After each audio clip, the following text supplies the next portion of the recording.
নমস্কার, আমি চলে এসেছি ছোট্ট অনন্যা রান্নাঘরে। আজকে আমি চলে এসেছি এই যে কুন্দলি বাগানে। এই কুন্দলি আমি আজকে রান্না করব। আপনারা দেখতে থাকুন। আমি কুন্দলি তুলতে চলে এসেছি আমাদের ভাসুরের বাগানে। এই যে কুন্দলি দেখুন, আমাদের বাগানটা প্রচুর পরিমাণে কুন্দলি হয়ে আছে। আমি তুলবো। এই যে কুন্দলি বাগানের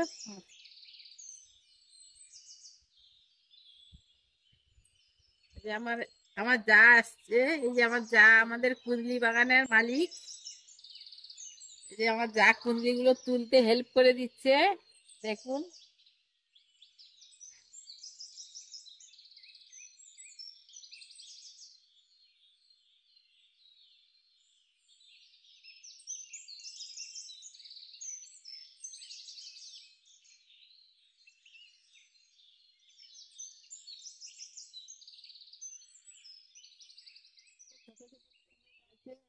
এই এগুলোকে আবার 3-4 দিন পরে তুলতে হবে।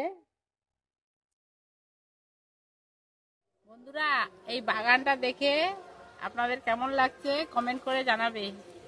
আমার ভাসুর একা প্রচুর পরিশ্রম করে এই বাগানটা করেছে, বা আরো এই যে বাড়িতে আরো নানান সবজি চাষ করছে।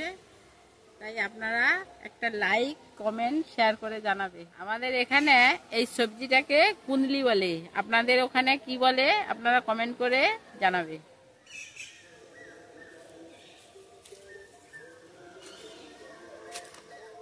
বন্ধুরা, আমি কুন্দলি তুলে নিয়ে চলে এসেছি। এবারে আমি কেটে নেব। দেখুন আমি কিভাবে কাটছি। এইভাবে কেটে ভাজা করলে ভালো লাগে খেতে। তেল মশলাপাতি সব রকম সবজিটার ভেতরে যায়। এই যে এইভাবে এই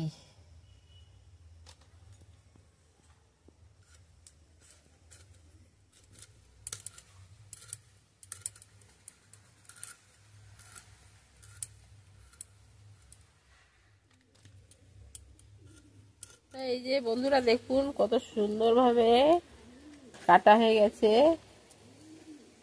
আমি এবার ধুয়ে নেব। এগুলো একটু পেকে গেছে তো কোনো অসুবিধা নেই।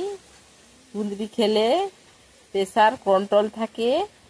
তাই যাদের প্রেসার বেশি আছে তারা কুঁদরি রোজ খেলেও কোনো অসুবিধা নেই, বা যাদের ডায়াবেটিস আছে তারাও খেতে পারেন, কোনো সমস্যা নেই। তাই আমি এবারে কুঁদরিগুলো ধুয়ে নিচ্ছি, দেখতে থাকো। ধুয়ে নিয়ে এসে আমি রান্নার জায়গায় যাচ্ছি। বন্ধুরা, চলে এসেছি আমি রান্নার জায়গায়। আমি উনুন জ্বালিয়ে দিয়েছি। এবারে তেল দিয়ে দেব। কিছুটা সর্ষের তেল দিয়ে দিলাম। এবারে আমি ফোড়ন দিয়ে দেব।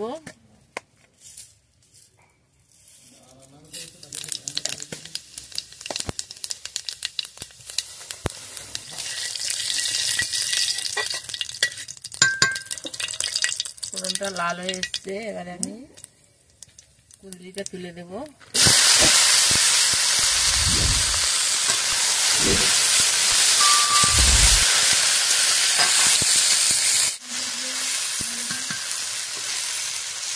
আমি লবণ দিয়ে দেবো।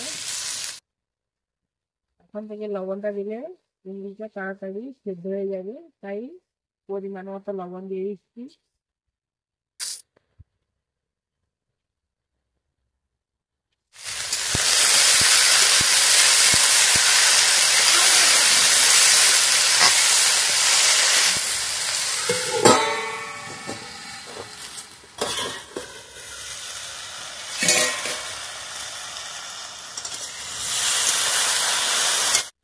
এইভাবে কিছু কিছু সময় ঢেকে রেখে আবার নাড়াচাড়া করবে।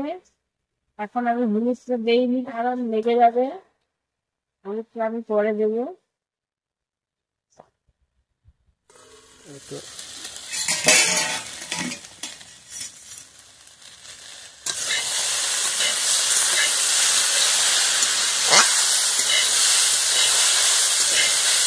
এবারে আমি হলুদ গুঁড়ো দিয়ে দেবো।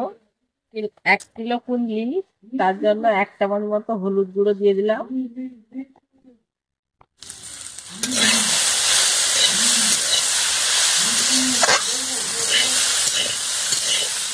কুন্দি ভাজাটা আমার হয়ে এসছে, এবার আমি মশলা দিয়ে দেবো। এই যে কত সুন্দর হয়ে গেছে, এবার আমি মশলা দিয়ে দেবো।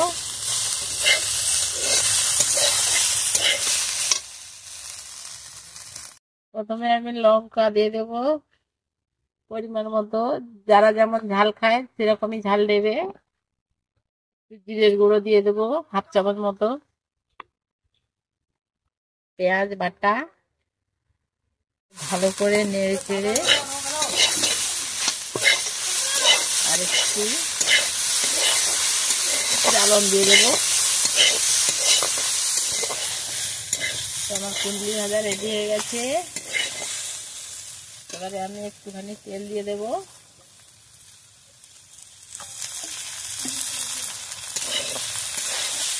যেহেতু আমি কম তেল ব্যবহার করি তার জন্য একটু দিয়ে দিলাম।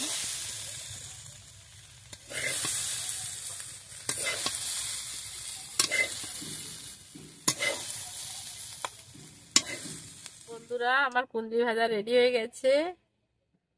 তো আপনারা বাড়িতে প্লিজ প্লিজ ট্রাই করে খাবেন, বানিয়ে খাবেন, কেননা এইসব সবজি সবার পক্ষে খুবই উপকারী। তো আমার এই কুঁদরি ভাজা রেসিপিটা যদি আপনাদের ভালো লেগে থাকে তো লাইক, শেয়ার, সাবস্ক্রাইব করতে ভুলবেন না। ভালো থাকবেন, সুস্থ থাকবেন, নমস্কার।